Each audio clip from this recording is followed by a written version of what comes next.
We should move, shouldn't we? It never gets old. So much more entertaining. Well, for me, than I wonder how long we can the keep it going. Just well, we try maybe next week. We'll do a show.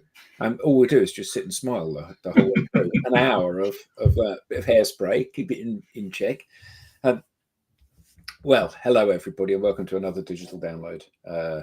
And this is the final of our three-part series. this is the fourth of three. Of our three-part series. Yeah. Yes. And we're going to talk about engaging, because the first session that we did, we talked about the importance of personal brand, and the second session we spoke about the importance of network.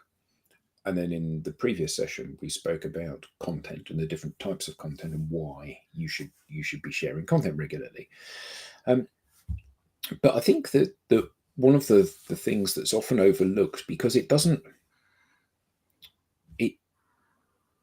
one of those things where you don't actually have an easy metric to measure this by, about how you engage with people and why you should engage with people. Hi, Andrew. Lovely to see you. Thanks for engaging, Andrew. Thank you. Yeah, indeed. Thanks for engaging. You make our point for us.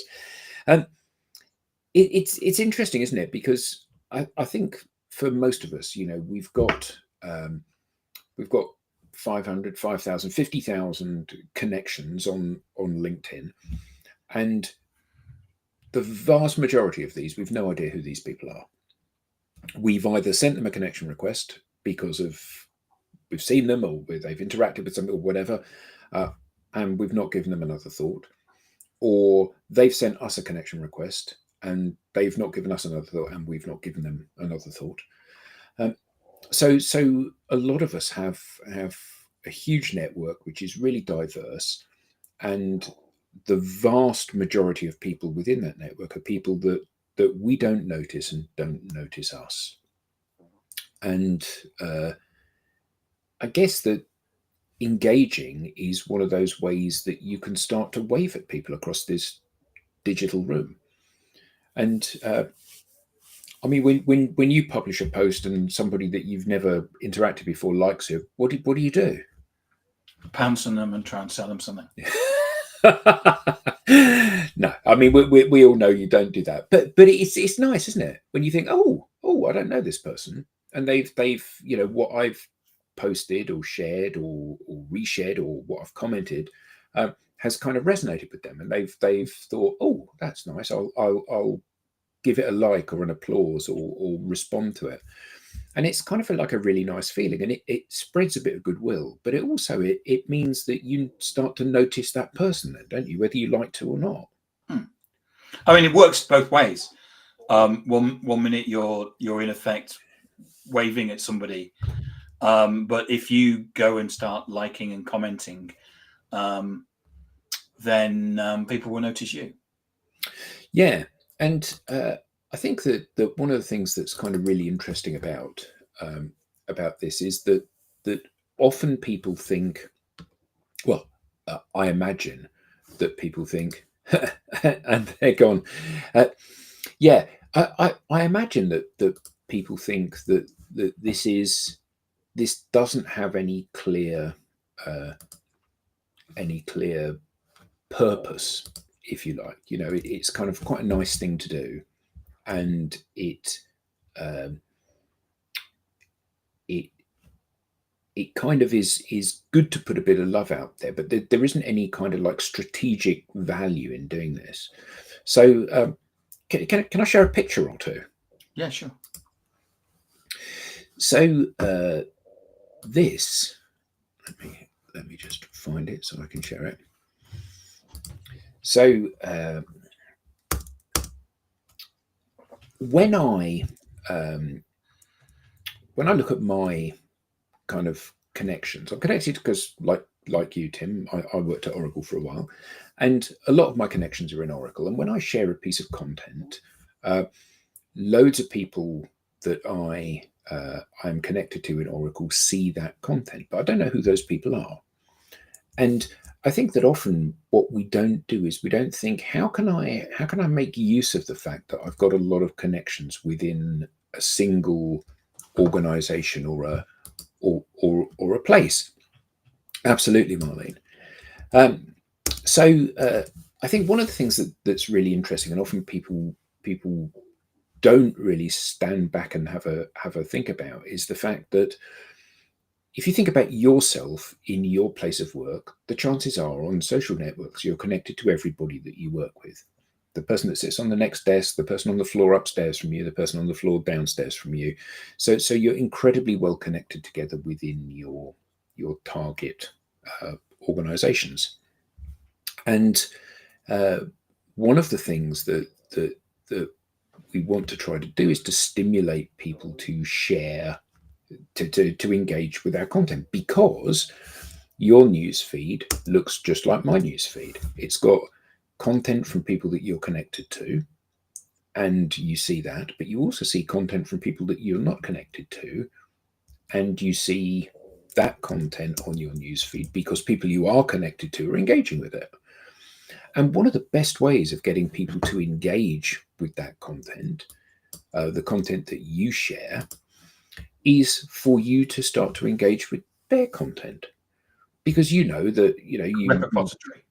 Yeah, and you log into LinkedIn and you're presented with this stream of content from the people that are within your network, and then every now and again your little icon in the top right hand corner, your little bell icon lights up, and then you click on it and it says Timothy Hughes has liked your post, and you see the name Timothy Hughes and you see the face of Timothy Hughes.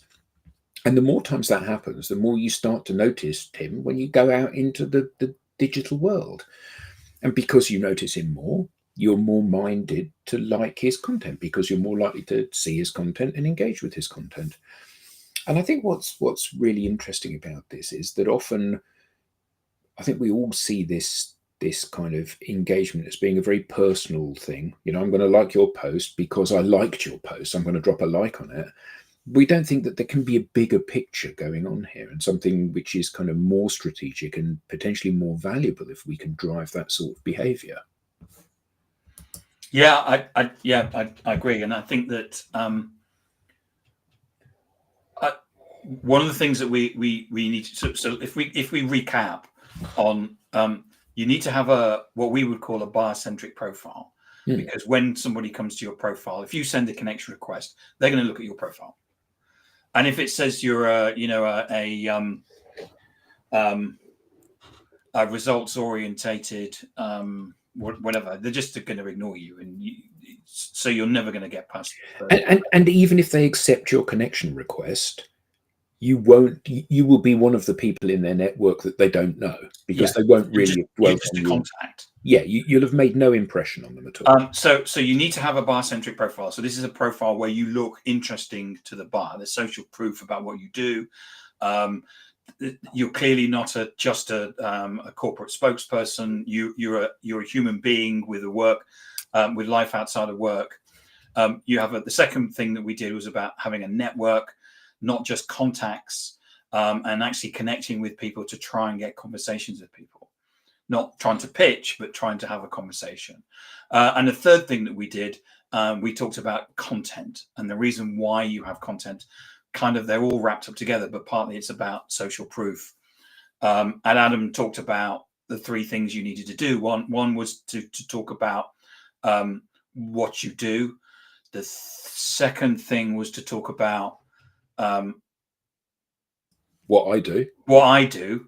And the third thing was about you as an individual. And because if you have those three things coming up, on what people will see is, oh yeah, this clearly you understand my business issue, or you understand my vertical issue, or I can see that your son's a paddy diver, therefore I'm like you. And so those are all the things that we talked about in the last three sessions. Today is about going out and starting conversations. So this is using engagement as a way of starting those conversations. So, for example, I will just sit with the app. I'll be on the train, I'll be on the bus, or whatever, and I'll just go through LinkedIn and I will just leave comments, always encouraging comments. nothing ever negative. It will always be something positive that someone will come back and go, oh, thanks, Tim. Now, when they come back and say, thanks, Tim, they've recognized me. So in effect, what I'm doing is I'm like waving at them. So we know that if I phone them up every day, they would be a little bit annoyed. They'd probably cut the cable on the telephone. If I sent them an email every day saying, then they would be really annoyed. Except on social, I can talk to these people every single day, or just wave at them across the social media. So you've got this ability to go out and have conversations with people. You can go just as you would do in the analog world. You can just walk up to them and have a conversation. There'll be people you know, people you don't know, people you'd like to know. I think that's a really interesting thing, isn't it? Because I was talking to a sales leader just the other day, and they said, well, I never connect with anyone that I haven't met. And I think it's really interesting, isn't it? Because I think in the early days of LinkedIn, pretty much everybody thought that way. You know, I'm going to go to a meeting. After the meeting, I'm going to connect to these people so that we've already met and we can kind of stay in touch, which is a really good idea, and it should be baked into everybody's behavior. But the question is, why not flip that on its head, and why not connect to these people ahead of going into the meeting? So when you go into the meeting, they already know a little bit about you and feel that they know you a bit. And I mean, it's blindingly obvious, and but for many people, it's an aha moment. You know, it was an aha moment for you 10 years ago or 15 years ago, whenever. And I think that for everybody, it's like, okay, so this isn't necessarily the long tail. Social isn't the long tail of having met you. It could be the leading bit of me meeting you, and it could be the thing that drives us actually getting to meet in person. And I think that it's interesting, isn't it, that so many of these things, you know, in and you said about in the analog world as opposed to the digital world, so often I think people assume that these things operate in a completely different way, and they don't. They're exactly the same, aren't they? Exactly the same. Except, you know, at this event that is LinkedIn, there are 1 billion people in the networking room rather than 50. Yeah, the block button would be worn out. In fact, because the analog and digital world is so similar, Andrew, by the way, I've actually blocked so many people that LinkedIn won't allow me to block any more people. Yeah, so let that be a warning, or not actually, because you know he can't block you now. So come on, everyone, pile in.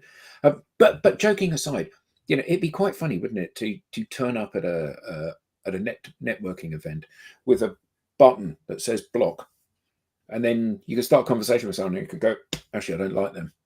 And but I think what's really interesting is that somehow people think different rules apply, don't they? So in that networking, in that face-to-face networking event, and you use the word reciprocity, you know, you would, hi Tove, nice to see you. Been on here. You said about reciprocity, and it's kind of like in that face-to-face networking environment, you would walk up to someone and you would say, hi, I'm Tim. Who are you? What do you do? And they'd tell you. And then at the end of that, they'd say, all right, Tim, what is it that you do? And then you'd tell them. And you've got this backwards and forwards thing. What you wouldn't do is walk up to them and say, hi, I'm Tim. I work for an ERP vendor. We've got the top quartile Gartner performance of our ERP product, and everybody thinks it's good. It interacts with every single other product and platform on the market. Let me give you a quick demonstration of how valuable and powerful our product is.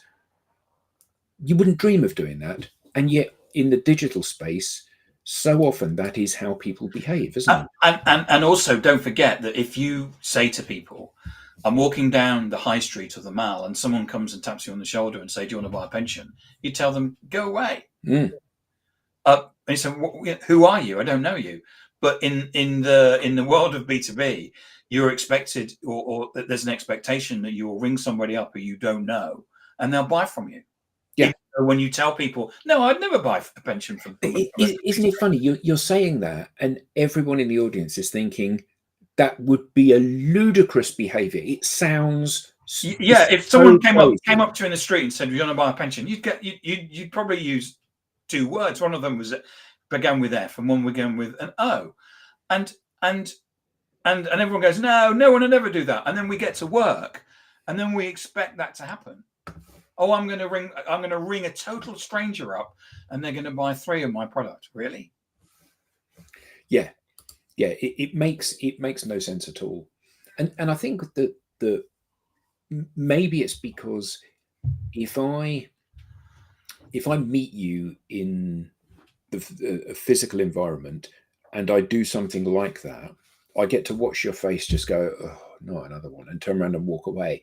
And in the digital space, I don't. So it begets this terribly bad behavior, which is, when you think of it, massively inappropriate way to behave. But I think that the engaging thing is a really interesting thing, because it is that opportunity to start to have those first initial interactions with somebody in a way that is non-threatening for them. Maybe a connection request is too threatening at this point. Yeah. Maybe a pitch or a conversation about what you do, or a conversation about their business needs or their challenges is we aim to please, Tove. Their challenges is too intimate, too detailed, too exposing. Well, that bit of interaction isn't, is it? Well, you go to a networking event, and there's always that person that stands too close to you. There's that's the one. Yeah. And you know what it's like. We're used to standing with a certain distance, and we still have that. We still have that on digital, which is where, when if you send a connection request to somebody, a total stranger, the likelihood that they're going to accept that is going to be pretty small. And then if you accept it and you pitch your services, the likelihood that they're going to block you is pretty high.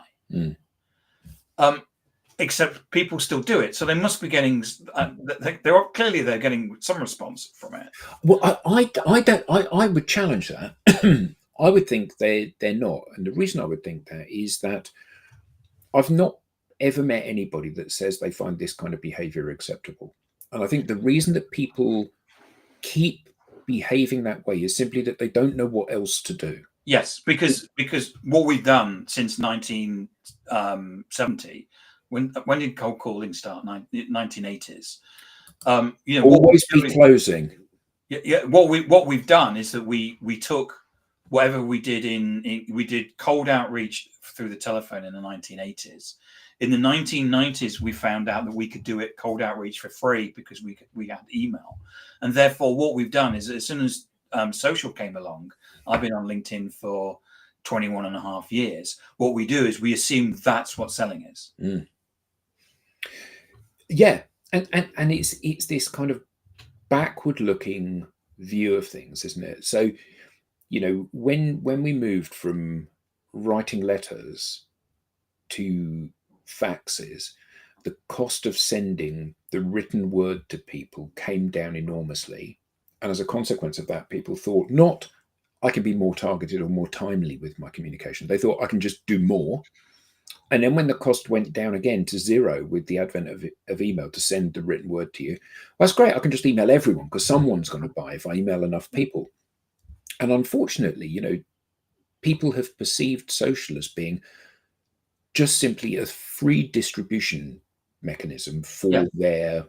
And what we'll do is that we'll take all the stuff that nobody's reading on our website, and everybody's deleting and unsubscribing from our spam network. And what we'll do is I'll put it on social media, and everybody will go, "Wow, you do injection molding! I never knew that. Wow, can I have 3, please?" Yeah, and it is, and again, very tongue in cheek. But that seems to be the perception of people, isn't it? So I always think that the best way to develop a relationship and to sell something is to meet somebody face to face, to go to that networking event, to press palms with them, to introduce yourself. They get to see this, in your case, not necessarily in mine, this charming, handsome, well-dressed person walk up to them who says, "That's interesting. Tell me more about what you do," and tell me more about injection molding. Yeah, put their very best self forward, and social should be that digitally. It should be that without the necessity that you have with that physical interaction of me and you having to be in the same room at the same time on the same day. Now we can do it digitally. You can be in a different county, a different country, a different continent, and I can do it at midday and you can read it at midnight, and it still has every bit as much power. It's a magnificent opportunity. However, we are squandering that opportunity by looking for shortcuts rather than saying, what do I really need to do? I really need to build a relationship with you. And if I build a relationship and trust, then you're A, going to let me speak, and B, listen and believe what I say. And yet all of that shortcutted, and the seller's belief seems to be, because what I'm saying is true, you, the buyer, will believe me because it's true. And actually, that's not how the world works, is it? It's never been how the world works. No, we would. Well, wow, you sell that, and I'm supposed to believe what you say. No, of course you're not. Oh, you're the world's number one. Come on, everybody says that. Yeah. But you see, I was standing in there. I'm just last weekend. I was in Ealing, and I was standing at a bus stop, and a complete random. Well, why were you standing at a bus stop, Tim? Oh, because I get free travel now in London. And nice. I was standing at a bus stop, and this complete random person said to me, there was a Mini went past, and a Mini is like a small car, but they're not anymore. They're, because everybody makes SUV things. So it's like, he said, it's a Mini, but it's as big as a Range Rover. It just completely randomly. Yeah. Not nice guy, nice guy. And he said, look at that Mini. It's as big as a Range Rover. And we got into a conversation about how cars had changed and And it's kind of like a metaphor for talking on LinkedIn. Here was somebody that I didn't know, and I'm never unlikely to bump into him again, but I might do, because he might go to the same bus stop to have a conversation with me again. But here was somebody, a complete random, who basically came and started talking to me, and we just had a chat, just as you would do. You wouldn't just say to the person, put your hand out and say, talk to the hand or something like that. You would, if someone engages you, you would talk to them. We just got into a chat about it. And that's what you can do on social with engagement is somebody, they've just come back from maternity leave. Oh, wow. Did you have a good time? How's the baby? It's what you would, it's exactly what you would say. Or, somebody who's just been laid off. I'm really sorry. Is there anything that I can do to help you? I've got a big network. Can I connect you with somebody? Whatever, or I'm just trying to pick things out. But you can just go through your timeline. Oh, I hope you had a great time at your sales kickoff. You looks like, I love the balloons. Or, usually I find it's like, it looks like a great sales kickoff, but look at the carpet of that hotel. It's a bit jazzy, isn't it? And you can have these random conversations, and people will come back and they actually enjoy it because it's a social network. We're now used to, you and I have been in social media for over a decade and a half. And most people are now used to having these because they have them on Facebook, and most people are having these conversations.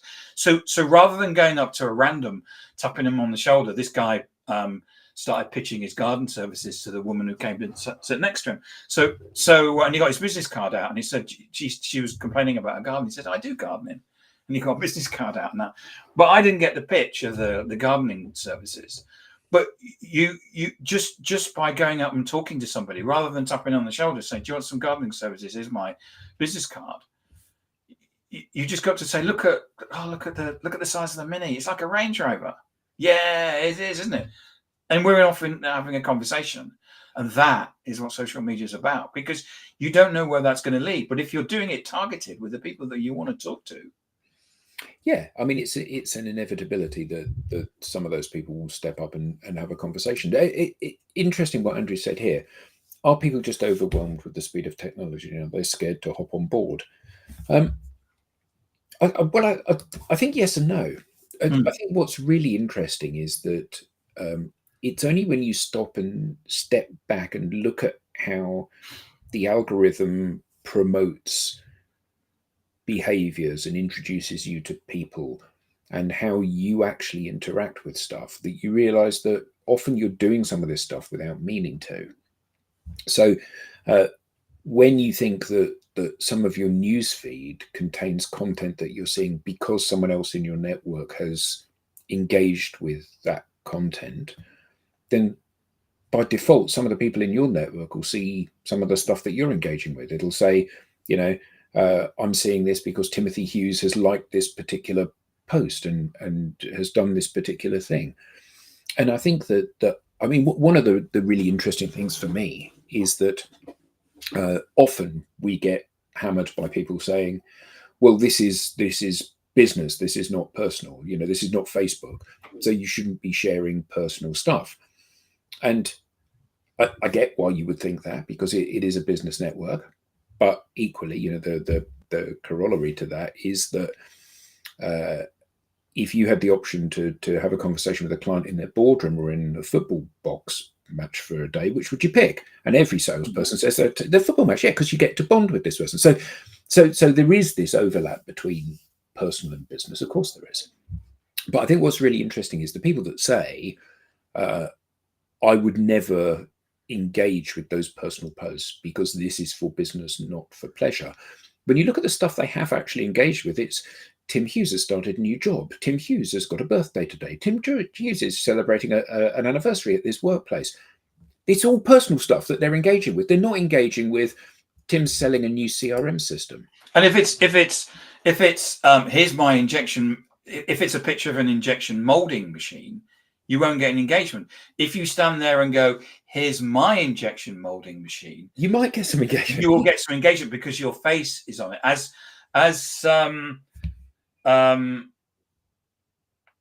can't remember his name from Salesforce said, the only thing that you have between you and your network is your own personality in your face. Mm. Yeah. So Julia, yeah, absolutely. People are forgetting that they need to be human, and I think part of that is driven by the pressure, certainly, that salespeople are put under. You know, I don't want you to sell this next week, Tim. I want you to sell it today. So there's an element of that, and also this kind of. I think what's really interesting is that every company claims to be customer focused. Every company claims they want a relationship with their clients. They don't. What they want is sales. Yeah. So if you are seen to be messing about on social by sharing pictures of your birthday cake and stuff like that, you may well have somebody tap you on the shoulder and say, what are you sharing this nonsense for? You need to be talking about our product. But the reality is that people do not want to hear about your product. If I do a post that says, we do these 3 things, how many times can I share that post before people switch off? So I'll tell you the 3 things I do today, and I tell you tomorrow, and I tell you the day after, and I tell you the day after, and then people just simply stop reading my posts.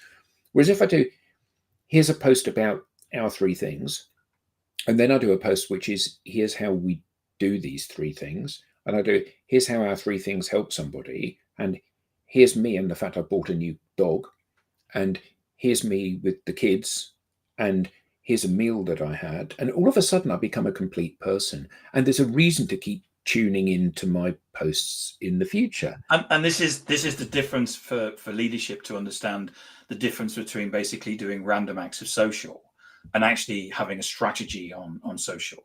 And I agree with you that a lot of leadership think that I've known of people that they think that the whole of the IT market is basically collapsed on each other because all that happens is salespeople play on social media all day, and what happens is that salespeople are doing things randomly rather than having a strategy and actually having a process. Well, I think that's it, isn't it? It's the strategy. It's the reverse engineering of what you want the outcome to be. So it's like, I'm going to send you a connection request and you're in charge of a particular company in a particular region doing a particular thing. And then I think afterwards, when I share a post, I think, I should have shared that post before, because then it'd be sitting on my profile. And then you would have seen that when you looked at my profile, and then you would have accepted my connection request.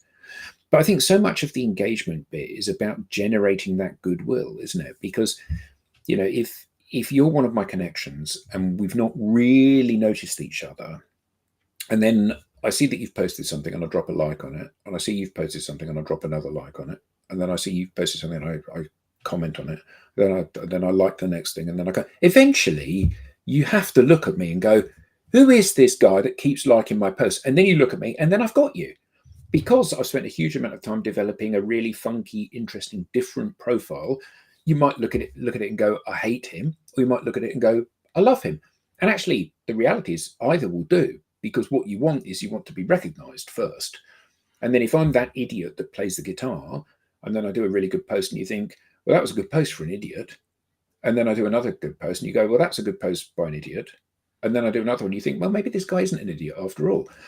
But the key thing is to break through the noise, isn't it? And the only tool you have for that is to start to engage with people, because of that old adage, you know, 2 ears and 1 mouth, use them in those proportions.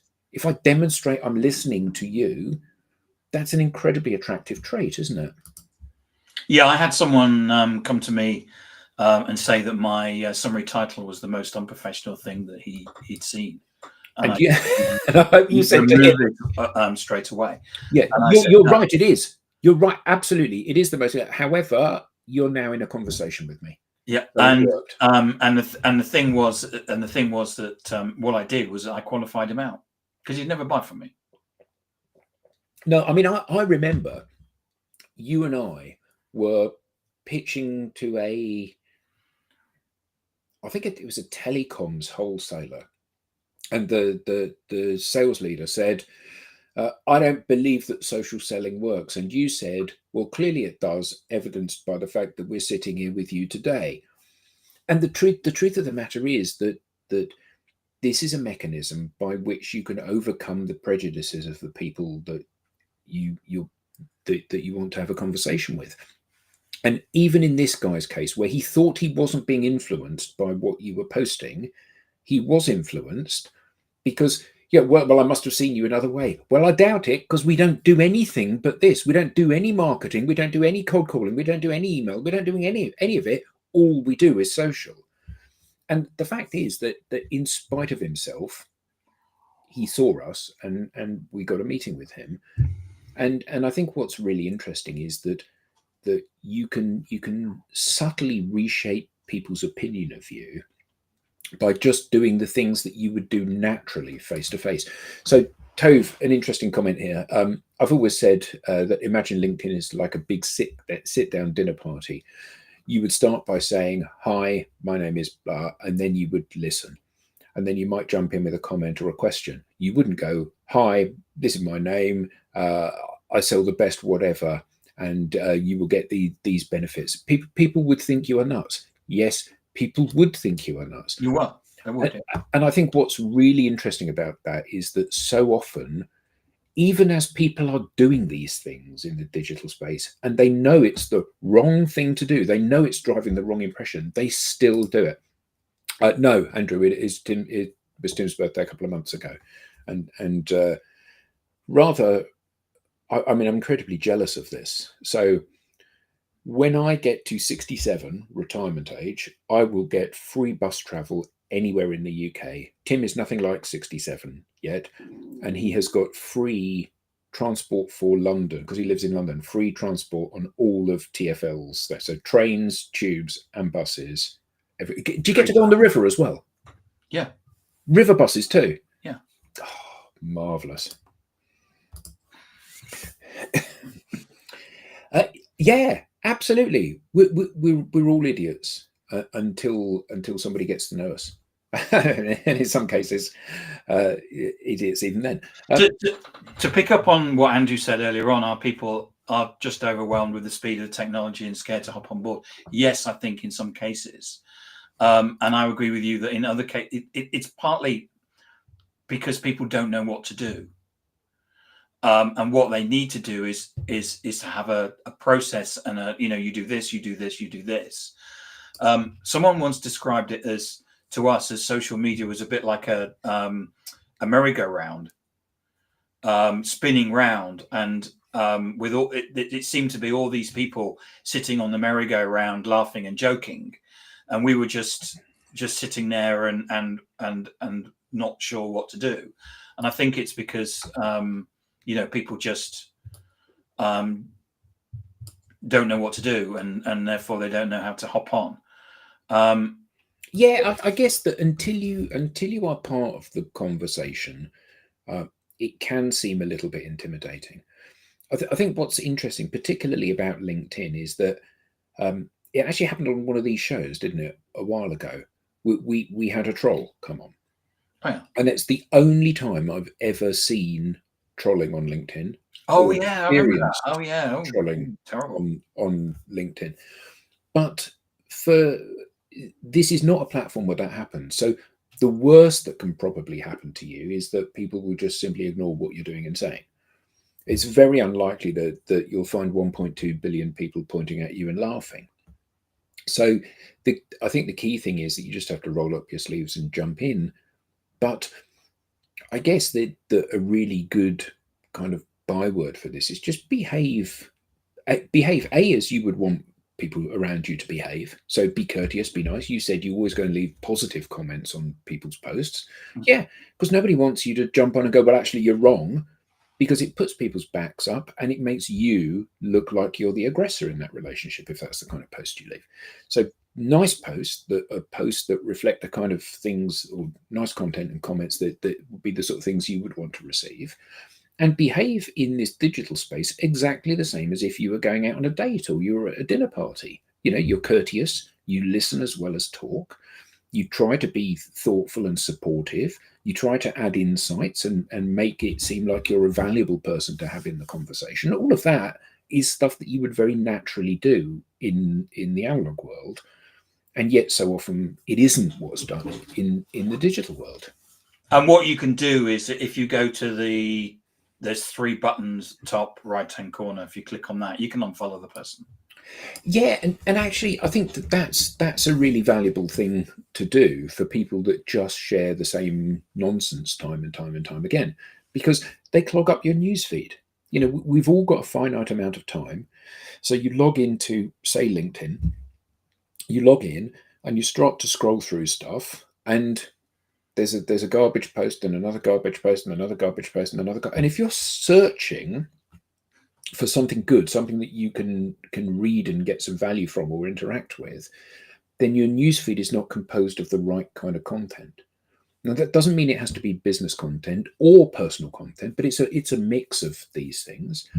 It's the people that you want to be engaging with. It's the content that's valuable, and valuable could be it's educational or improves your view of things or helps you develop your thinking. Or it could be that it makes you laugh, or you feel supported, or you see somebody that's in a similar situation to you. All of that is valuable stuff. And I think that often people are of this mindset that there's an awful lot of noise going on, but that's your fault for not curating your news feed. Yeah. And I believe that people should be spending 10 minutes a day going through unfollowing people that share the same sort of stuff, because once I know that you are head of sales for a company that sells HCM software, really I don't need to keep having you tell me that same thing day in, day out. Yeah, there's a lot of CEOs that I've been unfollowing recently because of the fact that they just keep sharing we're number one in the upper quadrant, and it's like, oh, really? In fact, Andrew, just before we started the show, we were talking about how you are one of the most handsome men that ever interacts with our content, so you don't need to worry about that, mate. I agree with Andrew's comment that there are no instructions with the social network. Yeah, absolutely. And I think that one of the challenges is that you go on to, and social is a really good example of this. You go onto LinkedIn, and there are self-professed experts that build up the complexity of this and tell you all of these rules, and this is what you need to do to kind of hack the algorithm, which is one of my most hated phrases. You need to do these things in order to one of his hated phrases. But it's all just nonsense. You need to go out there, you need to be nice, you need to be yourself, And it's not about hacking the algorithm. And I think what's really interesting is that we all of us have kind of these preconceived ideas or things, no matter how much you know about stuff.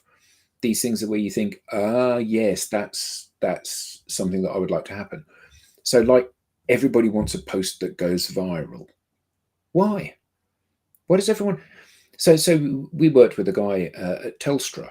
In fact, he just moved to a new company, and he did a post when he was a client of ours, probably 3 or 4 years ago. And this post went properly viral. It got 6.5 million views and 40,000 likes nearly. And he didn't get a single piece of inbound from this.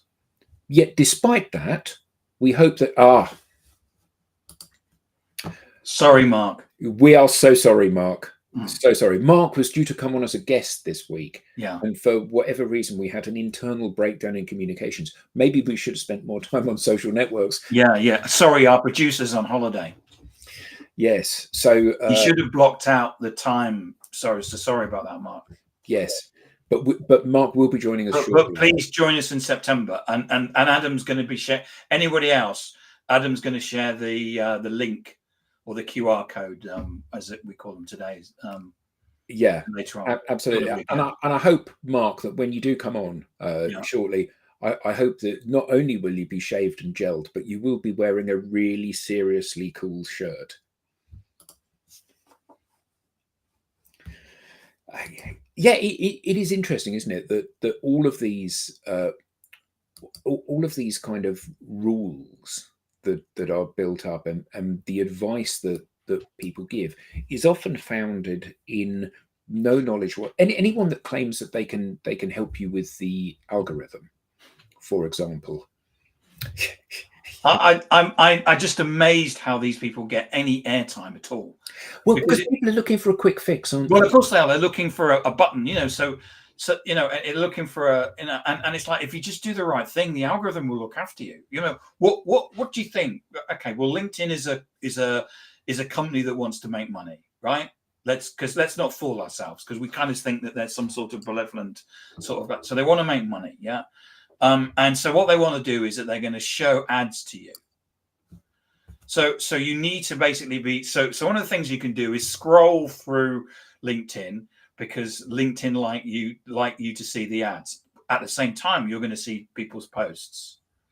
They also like you to come to the platform and stay a long time, because what they're doing is that they can show you ads. So what you do is you stay on the platform a long time and you like stuff. They also want you to share and connect to people. So you're doing all the things that it wants you to do. If you're doing all the right things, the algorithm will look after you. And you get all these people about making complaints about engagement going down, and then you look at their content and it's like, buy my injection molding machine because it's great. Oh, no. Yeah, and I think what's really interesting about this is that thanks, Alan. Thank you, Alan. The thing that for me is really interesting is that the most closely guarded secret within LinkedIn, like within Google, like within all of the social networks, is the algorithm, the thing that determines what you see and what you don't. And the algorithm is locked in a safe with 24-hour armed security, making sure that nobody gets to see exactly what's under the hood of these digital machines. And the reason for that is that if you do know what the algorithm does and how it works, you have limitless wealth, because you basically can showcase your whatever to everybody in the world. So our government just recently went to Apple and said, show us your algorithm. And Apple said, piss off, to our government. And our government, okay, right, I better go then. So it's like, you're not going to get access to it. But if you do the right, if you do the right thing, I get so many connection requests from people that can help. The biggest lie out there is about your summary title. So this is the shocking news. The biggest lie out there is about your summary title. Everybody, apart from us, tells you that your summary title should tell everybody what you do. It's the biggest piece of self-harm that you can do. Why is that? So I get so many LinkedIn connection requests that say, I can help CEOs with their accounting. Now, if I accept that, what do I get? A pitch. So what do? Ignore. So I can help CEOs with their fitness. Ignore. I help CEOs start up their organization. Ignore. I get one a day, all with the same. So the biggest. I keep meaning to actually cut them out and then do a little collage of them. I put a collage of them all together and say. And I have a mate who's done one of these, and I've tried to tell him about it, and he says, "No, this is okay." So you look exactly the same as everybody else. But worse than that, it means that in order for me to determine that I don't want to talk to you because I don't need your products and services, I don't need to actually read any further down than your headline. It's right. So if it says I sell people's CRM systems, if that's what your headline says, you'd look at that and you'd go, "We've got a CRM system, don't need that." Yeah. Whereas if it said the coolest looking person on LinkedIn today, you'd go, I'd look at their LinkedIn profile. Yeah. And then you'd look at the next bit down. And if the next bit down told a good enough story, you'd read on and you'd read on and you'd read on. And it's all about hooking people. You know, the sales pitch in your LinkedIn profile is reading the whole profile. That's the sales pitch. The job at the top of the LinkedIn profile is to get you to read the next paragraph. The job of that paragraph is to get you to read the paragraph after, and nothing else. Because anyone that thinks that if your profile says, I help people solve their revenue requirements, that people are going to go, I better speak to this person. I'll send them an email, because it's not how the world works. Yeah, but you see, the contrary to this is the person will say, yes, but we've got the best revenue in the world. Of course. Yeah, you may have the best revenue, blah, blah, in the world, but I'm not interested in talking to you because I've either got one, I don't have time, or you look like an idiot. So here's a pressing question from Andrew. He can't play Quidditch, actually. No. He is learning, though. I don't even know what it is, Andrew. So on the subject of this one, Andrew, yes, you do. You do need to do another, think of another album. And so do you, Johan, as well. You need to do another album. I think that when you step back and look at the LinkedIn behavior that people need to have to be successful, there are no moon landings here. This is not rocket science. You simply need to be nice and friendly and helpful. You need to show up with your best self. Your best self is not, I've been doing this for 25 years. Your best self is an interesting person that I would want to talk to and get to know. And if you're somebody that I would want to talk to and get to know through the digital channel, there's a chance at some point down the road I'll want to meet you in real life, either on a Zoom call or in a face-to-face environment, because we'll have built enough trust that I will think that will be a valuable use of my time. But so much of this is about doing what salespeople, ironically, are so good at doing: building rapport, winning trust, making friends of people. So if you happen to share my passion for whatever it is, juggling and clown skills, then we're kindred spirits. We're cut from the same cloth. We're bound to have a load to talk about. So it's going to be a lot easier for me to get you into a situation where I can have a proper conversation with you than if I talk about what I do. And you said about, we do the best, whatever, the best accounting software in the world. But you may do, but let's be honest, nobody's opening line is we do the worst accounting software in the world. So it's all just words. It doesn't mean anything, does it? Well, you sell accounting software, so of course you're going to say it's the best. So you're not telling me anything new. But if you told me that if you posted the fact that you got your feet wet every Friday, we know somebody that does that, don't we? Yeah. So David Pugsley, who's been on here on this, does something. Yeah. I always get the Feet Wet Friday. It's Feet Wet Friday. So if you go to LinkedIn, and search, because he's got the hashtag Feet Wet Friday, or look at David Pugsley. He started this. He's been doing it, what now, 12 months? But longer, I would think. Probably Maybe. a couple of years. So every Friday he goes, because he lives in London. He actually lives in Pimlico, which is near Vauxhall Bridge. And he actually goes, if he can walk from his home to the Thames, and he stands in the Thames with his trousers rolled up, and does a little video. And his videos are brilliant because they're only like 20 seconds, maybe 30. And he says, it's Feet Wet Friday. And it started off that this was all, 12 months ago. This was a big laugh. And he gradually went up, he got 5 likes, then 10 likes, and then 20 likes, and then 60 likes. And then it all tailed off again. And I think he went quiet. And then he said, and I can see he's doing it all the time. And now he's getting a consistent 30, 40 likes. And as I found out, because we were talking about him today in a meeting, and I went to his profile, he's actually getting other people doing it and using the hashtag. So he's actually starting a movement. So, and the key thing about this is that it's non-threatening. He works. You know exactly the kind of guy that he is from watching how he behaves, don't you? Yeah. I mean, and he's one of the world's nice people. But he works at Salesforce, which is it's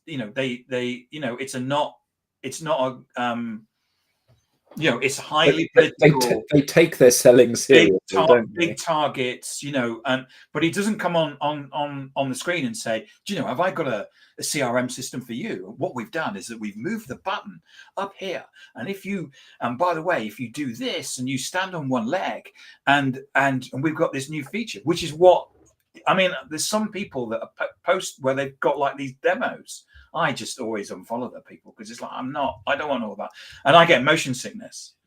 So, but that's the thing. The top of your banner where it basically moves. I get motion sickness. I can't look at LinkedIn profiles like that. They make me ill. So just so if you think you're doing it or you're thinking of doing it, please don't, because we did some research when I was at Oracle, and 25% of people basically have it. 25 to 30%. So you're going to cut out 25 to 30% of your audience if you have one of those motion sickness things. But David, he's just created a movement out of it. It's non-threatening, and it's just a bit of fun. Yeah. Which I think brings us almost to time, doesn't it? Well, Andrew says the best way to get any interaction is being yourself, plain and simple. I agree, Andrew. And do go on Adam's that album. Mark's thinking of doing Throat Wet Saturdays. I like that. That's a really good idea. That's a great idea. Yeah. I'm not quite sure what that means. And Andrew, Ryan Compton, the headmaster, has told us. I had a sheltered upbringing. Yeah, and I think that what's really interesting, when Tim and I started the business nearly 10 years ago, isn't it? 9 years ago. Nearly 9 years ago. It's nearly our birthday, 1st September. Yeah. When we started the business, and I did it all wrong, and we had to register it around about the 25th. Yeah, yes, that's right. So when we started the business, we thought that at the moment there seems to be a real lack of understanding and knowledge in the social selling space, and but none of this stuff is rocket science. So we've probably got a year, 2 years, 3 years if we're lucky. And then everybody will be doing this, and this will be business as usual. And now, 9 years down the road, still we are in a position where it feels in some cases like we're stating the obvious to people, because it seems so straightforward. And every time we teach a group of people, at no point does anyone put their hand up and say, I don't believe what you're saying. I don't believe any of it. Everybody nods and goes, well, yeah, duh, obviously. And what is apparent is that it's simple, but it's not necessarily easy, and the challenge is in doing this in a planned, habitual way and maintaining some kind of consistency with what it is that you do. But what's really interesting, I think, is that all of us are capable of doing this stuff. So Money, I don't know what that Maniba has basically said we have fat cake in Cape Town. Can you turn that into a hashtag or fat cake? Yeah, maybe it is hashtag. Yeah, a hashtag, or I don't know, but I don't. But maybe it's you're starting a movement. Yeah. So here we are. We do need to wrap things up now. So Mark, Maniba, Andrew, Yayan, Alan, Julia, Tove, Marlene, everybody that has commented on the show. Safana, Marlene. Oh yes, yeah. Thank you all so much for coming on. Thank you all much so very much for your comments. We are always looking for interesting guests, even if sometimes those guests do book in and then we throw it back in their face by booking something else in that time, for which, once again, we apologize without reservation, Mark. We would love to have you on as guests, so please do scan the QR code and come and join us if you have an interesting viewpoint or something that you would like to share. And we've had all sorts of fascinating guests on that have helped to broaden our understanding of behaviors, even worm farms on one occasion.